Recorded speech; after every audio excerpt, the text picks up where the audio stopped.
Se eu tenho algo a dizer, é que eu recebi um presente do Senhor quando fui para a primeira igreja batista e comecei a caminhar com Timóteo, com Rodrigo, com Paulo, e naquele momento ali eles tiveram essa incumbência do Senhor, essa responsabilidade do Senhor de estar caminhando com essa comunidade. Volta e meia, eles estão aqui. Hoje Deus deu um anjo para vocês aqui, o pastor Betinho, cuidando da vida de vocês. Eu louvo a Deus pela vida dele, louvo a vida de cada irmão aqui. Deus, acredito eu, há de fazer grandes coisas em nossas vidas aqui, mas não é porque nós mereçamos, é por conta da sua graça, é por conta do seu amor. E subir aqui é um ato de muita responsabilidade, porque nós iremos falar da palavra de Deus. Eu queria que você abrisse a sua Bíblia em Provérbios, capítulo 19, versículo 21. Hoje pela manhã, hoje no início do culto, quando o pastor Betinho foi trazer o texto bíblico, ele trouxe o texto no livro de Provérbios. E de forma interessante também hoje, a reflexão que nós vamos ter é também no livro de Provérbios. Provérbios 19, versículo 21. Diz assim a palavra do Senhor, Provérbios 19, 21. Muitos são os planos no coração do homem, mas o que prevalece é o propósito do Senhor. Amém? Vamos orar? Soberano Pai, eu me coloco aqui, Senhor, como instrumento em Tuas mãos. Que a Tua palavra possa falar aos nossos corações. Não porque mereçamos, mas porque Tu és um Deus bom. E a Tua bondade, Senhor, ela é maior do que as nossas limitações, do que os nossos pecados. A Tua bondade é revelada no Teu Filho Jesus Cristo. E que nessa noite nós possamos olhar para Ti, pelas Tuas palavras, em nome de Jesus. Amém. Eu quero começar fazendo uma pergunta para vocês aqui. Quem é que nesse último ano, nos últimos 12 meses, teve um plano que foi frustrado? Quem é que nesses últimos 12 meses teve um plano frustrado? Eu vou dar um exemplo. Eu porque queria conseguir aquele emprego, fiz de tudo possível, mas aquele emprego não chegou. Ou uma situação, queria tanto que aquilo se resolvesse, mas as coisas não se resolveram da maneira como eu queria. Será que essas coisas acontecem na nossa vida? É interessante porque nós, como seres humanos, como pessoas, nós somos criados com a capacidade de desejar, de sonhar, de planejar. Eu vou dizer uma. Às vezes a gente tem um sonho de construir uma casa, de comprar um carro. Às vezes a gente tem um sonho de investir em alguma coisa. Às vezes a gente planeja fazer determinada coisa. Porque nós, que somos seres humanos, somos seres que são sedentos por conseguir algo. É como se a gente não ficasse parado. Às vezes, acontece assim, eu tenho uma blusa, a blusa é bonita, mas eu ainda quero mais uma, eu estou desejando. E muitas vezes o que é que acontece? Eu já começo a fazer as contas. Rapaz, eu acho que esse mês vai sobrar tal dinheirinho, e eu vou comprar essa blusa parcelada de 2 vezes, porque aí vai... E o que pode acontecer é que a gente não consegue realizar esse plano. E muitas vezes, quando nós planejamos coisas na nossa vida e elas não acontecem, nós nos frustramos. Sabe por quê? Nós somos homens e mulheres de Deus aqui. Muitas vezes os nossos desejos, as nossas vontades, os nossos sonhos, os nossos planos parecem que são os planos de Deus. A gente tem aquele sentimento que Não, meu Deus, como é que tu não queres isso para a minha vida, uma coisa tão boa? Estou desejando isso. Como é que Deus não quer que a minha avó seja curada dessa enfermidade que está fazendo com que ela esteja prostrada numa situação dessa? Como é que Deus não vai querer que eu mude a perspectiva da minha vida nesse momento agora, conseguindo um novo emprego? Como é que Deus não vai estar nesse plano, nesse desejo que eu estou vendo para mim tão bom? Uma vez eu estava na igreja com um amigo e ele, certa vez, contou uma história de alguém que orou assim ao Senhor, dizendo bem assim: meu Deus, me conceda isso, porque se eu fosse você, Senhor, eu olharia para mim e concederia. Na visão dele, ele achava que aquilo era merecedor para ele e que ele não poderia viver sem aquilo. Em verdade, meus irmãos, hoje eu trouxe um texto aqui que fala muito sobre essa questão de planos, de sonhos e da soberania de Deus nas nossas vidas. Provérbios, capítulo 19, 21, como nós lemos, diz o seguinte: muitos são os planos no coração do homem, mas o que prevalece é o propósito do Senhor. A primeira coisa que eu vejo nesse texto é que nós fazemos muitos planos. Eu sempre tenho o costume de usar a minha família como exemplo. As minhas filhas estão aqui e às vezes elas não gostam quando eu uso elas como plano. A Marina, que é a mais nova que está ali, ela é cheia de planos.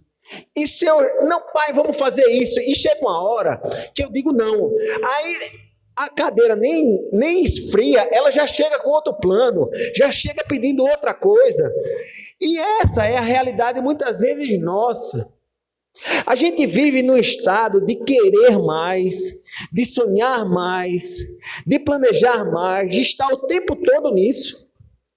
Os irmãos podem olhar para a minha vida e dizer: olha, o irmão Carlos vem aqui.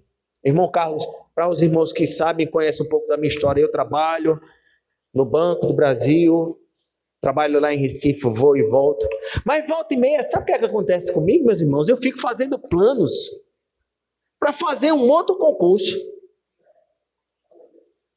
E, sabe para quê? Para eu não ter que enfrentar essas indas e vindas para Recife, porque pegar a estrada é algo que não é fácil. Eu fico imaginando um risco, uma cochilada que eu dou. Por exemplo, eu estou aqui hoje, amanhã, 4h30 da manhã, eu estou saindo para Recife. Vou voltar na terça ou quarta-feira. E eu fico fazendo esse plano. Encontro com alguém, aí volta e meia a gente chega e diz bem assim: rapaz, eu tenho que trocar de carro. São os planos. Ou outras, e tantas coisas. E eu estou falando isso aí, você pode já puxar no seu coração aí os planos que a gente começa a fazer. O que a palavra de Deus nos ensina aqui é que muitos são os planos no coração do homem. Planejar, desejar, não é pecado não. Não é pecado. Você desejar algo bom para você, para a sua família, uma situação diferente, um novo emprego, um novo carro, uma nova situação, não é um problema, não é o pecado, de maneira nenhuma. Mas depositar a nossa esperança e o senso de controle nos nossos planos, aí a coisa começa a complicar. Explica um pouquinho melhor isso, Carlos. Às vezes a gente planeja algo e a gente esquece de colocar Deus nesses planos. Às vezes a gente deseja algo nas nossas vidas e esquece ou não pensa em Deus. E eu vou lhe dizer, quando você planeja algo e não coloca Deus na sua vida, talvez você esteja dizendo inconscientemente que você não precisa de Deus. Talvez isso pode acontecer.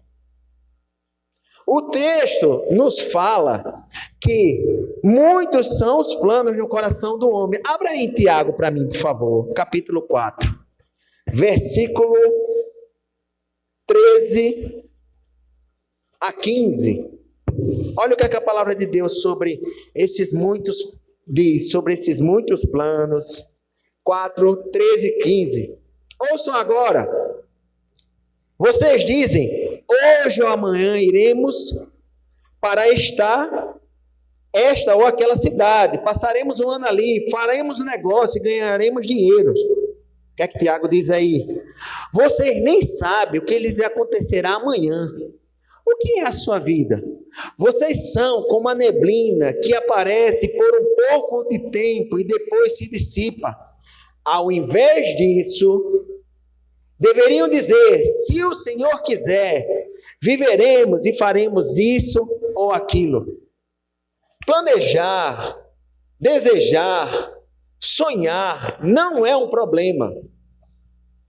Só que aí eu já caminho para a segunda parte desse texto que diz o seguinte: mas o que prevalece é o propósito de Deus. Mas o que prevalece é o propósito do Senhor. Nós temos planos, mas Deus, Ele tem um propósito para cada um de nós. Amém? Meus irmãos, isso aqui para mim é uma das coisas mais ricas que eu poderia dizer para vocês nessa noite. Muitas vezes nós olhamos para Deus de uma forma distante, Deus nos altos céus, mas uma das características de Deus é que Deus é um Deus pessoal. É alguém que se relaciona com a gente e nós nos relacionamos com Ele. Ontem nós estávamos no congresso de oração lá na PIB. Eu estava responsável por uma das oficinas que nós falamos sobre a unidade da igreja, porque, como sabemos, o tema da Convenção Batista esse ano é Somos Um, e o que eu falei foi a oração ou a intercessão que produz unidade. E ali eu falava sobre que quando nós oramos pela vida dos nossos irmãos, que muitas vezes nós não gostamos ou não queremos que estejam próximos nossos, o nosso coração transforma. Eu falava, por exemplo, sobre que Jesus, ele no livro de Lucas, ele além de ser um exemplo de oração, porque tem vários textos em que ele orava, ele também ensinou sobre oração. Vou dizer só um deles. Jesus, ele ensinou que nós deveríamos orar por aqueles que falassem mal da gente. Aí eu fiz uma pergunta: quando foi a última vez que você orou por alguém que falou mal de você? Isso é o que Jesus nos ensina.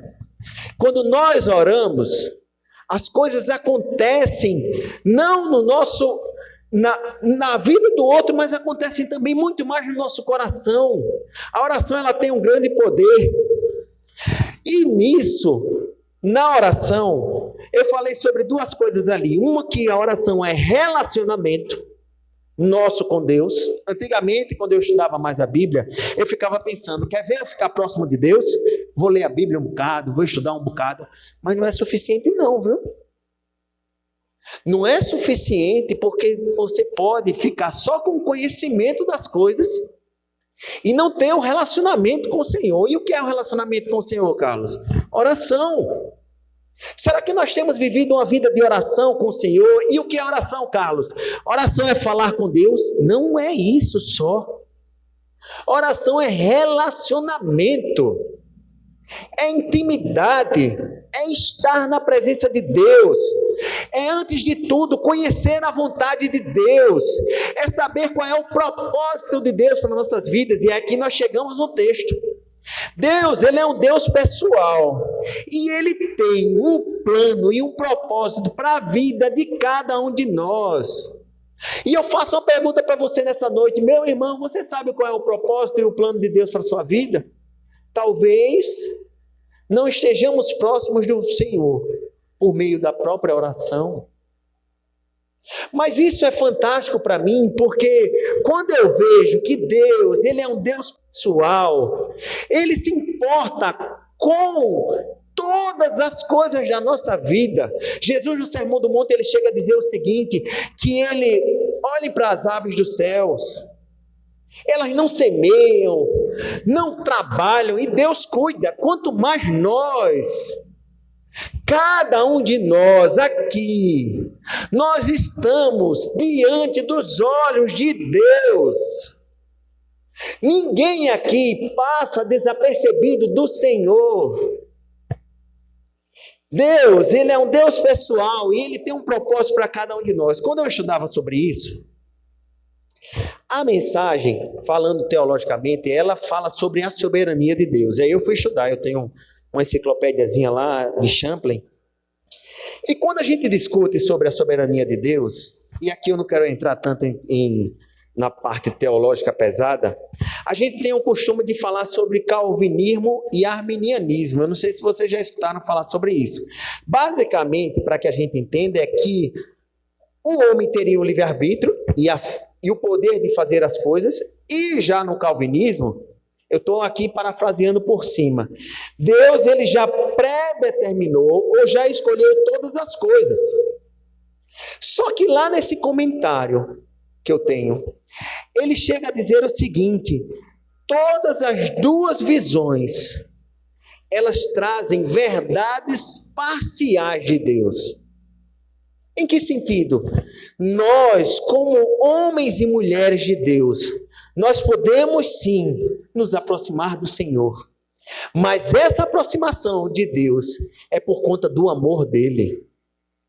Porque se eu me apego só a não, as coisas não estão acontecendo na minha vida porque essa é a vontade de Deus. Se você não se levantar de manhã, não escovar o seu dente, não se arrumar e se produzir, e não for trabalhar, as coisas não vão cair do céu, não.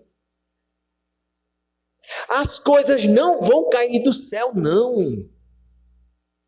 Mas nós que somos de Deus, sabemos, e isso me arrepia, isso me alegra, que a nossa vida, ela está no controle do Senhor.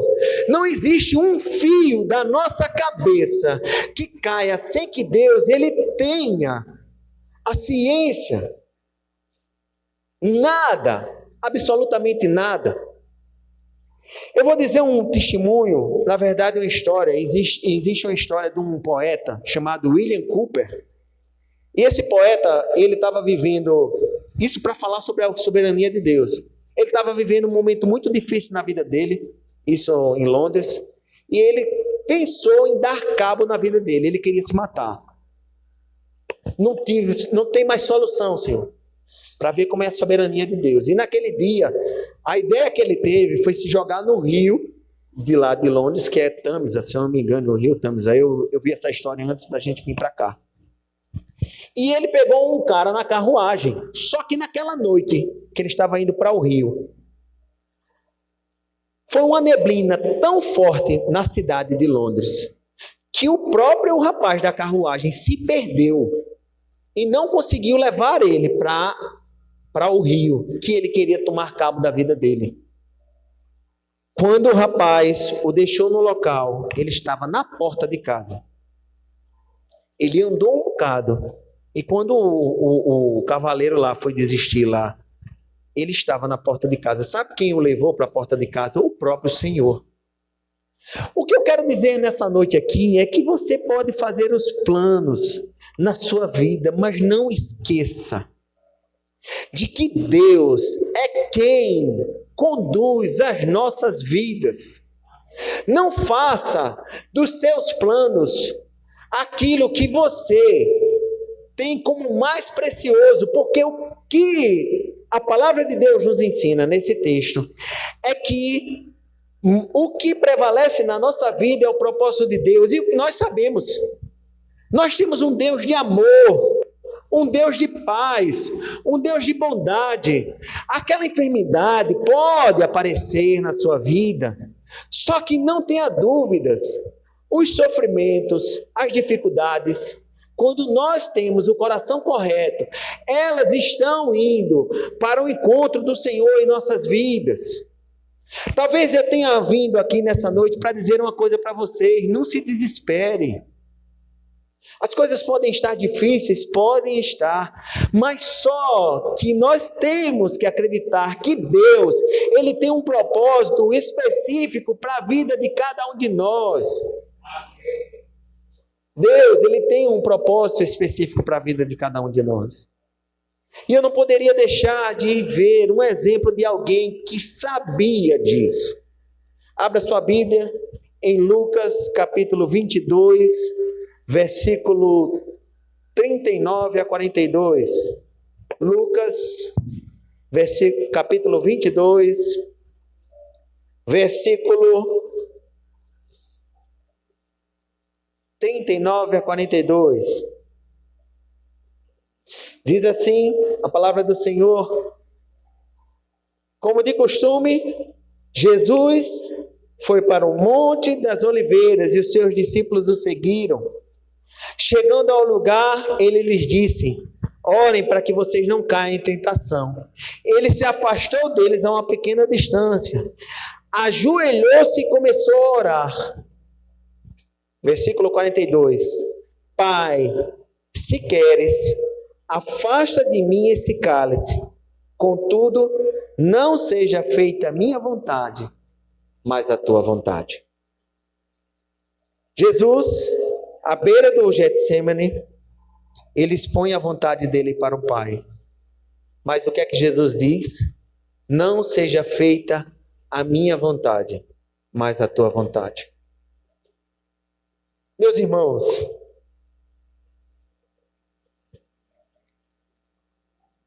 eu estou aqui hoje por conta do propósito de Deus. Vou falar um pouco da minha história. Meu pai é médico. E durante quase 4 anos, eu tentei medicina. Fazendo vestibular. Era um dos melhores alunos que tinha no cursinho. Sabe qual era o meu sonho? Meu sonho era ser igual ao meu pai. É natural, né? Às vezes a gente vê um pai que é pastor, aí quando a gente olha, o filho é pastor. Um pai que é engenheiro, um pai que é advogado, o filho é advogado. E o meu sonho da minha vida era ser médico. E aconteceu que todas as vezes quando eu ia fazer a prova, eu ficava nervoso. Eu ficava desesperado. E eu não consegui ser médico. E aí eu cheguei e disse: vou fazer direito. Escolhi direito. Passei 5 anos numa faculdade, gostei de fazer direito. Quando me formei, não exerci a advocacia, fui ser bancário. Depois de 7 anos como bancário, Deus me separa para ser advogado do trabalho que eu faço. Fiz uma seleção interna, fiz um concurso. Sou advogado do banco há 10 anos. Fiz teologia agora há pouco. Eu não tenho dúvidas, meus irmãos, que se eu tivesse feito medicina, talvez eu não estivesse hoje aqui conversando com vocês. Naquela época em que eu desejava aquilo e chorava, naquela época em que eu me escondia dos colegas que estudavam comigo, porque eu não tinha mais orgulho e vergonha de encontrar com alguém e dizer: mais um ano, rapaz, você está estudando e não está chegando, não. Eu me lembro de uma situação que eu passei do outro lado na rua, assim, porque eu vi um amigo passando pelo lado de cá. Naquele dia, eu não sabia quais eram os propósitos e os planos de Deus. Talvez eu não estivesse aqui, talvez eu não tivesse casado com minha esposa, talvez eu não tivesse as minhas filhas aqui, Mas nessa noite, Pai, eu te agradeço por eu estar aqui falando que Ele tem um propósito para cada um de nós. Do mesmo jeito que Deus tem um propósito e teve um propósito na minha vida e continua tendo propósitos, Ele tem um propósito específico para a vida de cada um de nós. Quando nós compreendermos que o que vale não são os nossos planos, mas os planos de Deus para nossas vidas, nós seremos pessoas que glorificaremos a Deus muito mais. A verdade é que nada pode nos afastar do amor de Deus. A palavra de Deus nos ensina isso. Jesus, naquela noite do Getsemane, ele olha e diz bem assim: Pai, a situação está difícil. Se possível, passa de mim esse cálice. Eu até hoje não compreendi na totalidade o que Jesus quis dizer ali. Porque naquele momento ali ele estava levando a minha dor, a sua dor, o meu sofrimento, as nossas mentiras, as nossas indiferenças, os nossos pecados. Ele estava levando o peso do mundo inteiro. Mas ele, para atender à vontade de Deus, ele olha e diz bem assim: contudo, Pai, seja feita a tua vontade. Pergunta que eu faço nessa noite aqui para cada um de nós, meus irmãos: será que nós temos nos agarrado aos nossos planos que não têm sido feitos, dirigidos por Deus, e não temos procurado compreender quais são os propósitos de Deus para as nossas vidas? Deus, ele revela os seus propósitos para cada um de nós. Sabe como, meus irmãos? Numa vida de oração. Quando nós vivermos em intimidade com o Senhor, no dia em que uma porta se fechar, ou no dia que uma porta for batida na nossa cara, nós vamos entender que Deus, ele tem cuidado de cada um de seus filhos. Eu quero terminar dizendo o seguinte: nós reconhecemos e devemos reconhecer que somos limitados. Nós devemos reconhecer que Deus é um Deus que tem cuidado de nós. Nós devemos reconhecer que nossos planos muitas vezes não podem ser os planos de Deus para nossas vidas. Aqui, eu vou dizer, um noivado rompido. Quem aqui quer perder um noivado? Um casamento. Botei um negócio, cheguei, peguei um empréstimo no banco lá, 30 mil reais, botei um negóciozinho. Quando eu olhei, deu tudo errado, fiquei devendo. Acabou tudo. Na verdade, meus irmãos, Deus, ele não concede tudo aquilo que nós queremos, mas ele cumpre as suas promessas em nossas vidas. Nós temos que perceber qual é a vontade, o propósito de Deus para cada um de nós. É isso que o texto nos ensina. Muitos são os planos do coração do homem, mas o que prevalece é o propósito de Deus. E aqui eu termino dizendo o seguinte: nossos planos são apenas rascunhos, esboços, intenções, mas o propósito de Deus é a obra final para a vida de cada um de nós.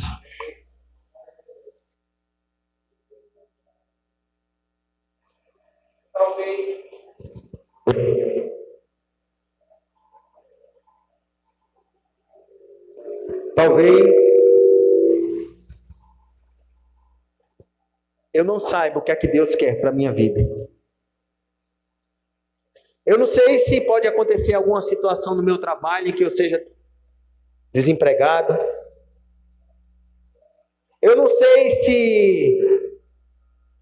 se pode acontecer alguma coisa na minha família que realmente pode fazer com que o dinheiro da gente vá embora. Eu não sei o que pode acontecer na minha vida, mas eu sei de uma coisa: eu preciso saber qual é o propósito de Deus para a minha vida. No dia que nós compreendemos isso, nós seremos como os apóstolos, que quando estavam na prisão, eles louvavam e engrandeciam ao Senhor, dizendo: nós não somos dignos de sofrer por Jesus. Que Deus, na sua infinita grandeza e bondade, ilumine os corações de cada um de nós, para que nós aprendamos que os nossos planos, eles devem ser submetidos ao Senhor. E que se os nossos planos forem os propósitos de Deus, sim, eles irão se concretizar. Mas se eles não forem, nós devemos buscar viver o propósito de Deus. Deus tem um propósito para cada um de nós. Deus tem um propósito para essa igreja. Que nós tenhamos uma vida de joelhos para perceber qual é a vontade de Deus para cada dia em nossas vidas. Que Deus nos abençoe.